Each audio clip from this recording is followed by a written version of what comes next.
bumalik ang flight ng Cebu Pacific. Ayan, nagugutom na yung mga tao. Ang tubig.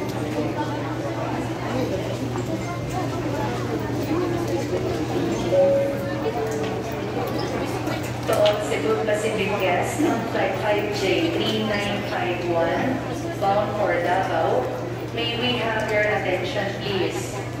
We sincerely apologize for the inconvenience brought about by the delay we are experiencing on our flight due to the need for additional servicing of your aircraft in compliance with aviation standards. Your safety is our utmost priority. With that, we will change the aircraft that will be utilized for your flight. We sincerely apologize for the inconvenience this may have caused you, and rest assured that we are looking into all possible options to bring you to your destination as soon as possible while ensuring your safety and comfort. Kindly stay inside the pre-departure area so we can keep you updated on any further developments on our flight. We appreciate your patience and understanding. Thank you. Ayun na po yung announcement, papalit ng eroplano. Sana ulitin nilang i-announce yung kin-announce ni kanina dun sa loob na may libre daw. May libreng flight one way daw. Sana totoo yun.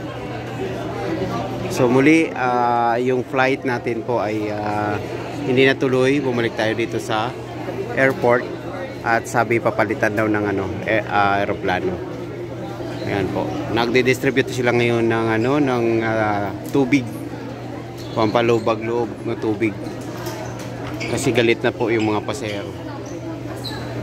Okay. Ayan po yung latest update natin ngayon, guys. So mamaya ulit. Attention to all guests on Cebu Pacific Flight 5J3951 bound for Davao. In relation to your delayed flight and while waiting, we would like to provide you with a complimentary meal. You may visit any of our food merchants at 7-Eleven in front of Gate 120, Egg Beans and Grains in front of Gate 118, Master Shopee in front of Watch and Fly, and Bus Gate Goodies in front of Gate 132 downstairs, inside the airport, and present your boarding pass to claim your complimentary meal.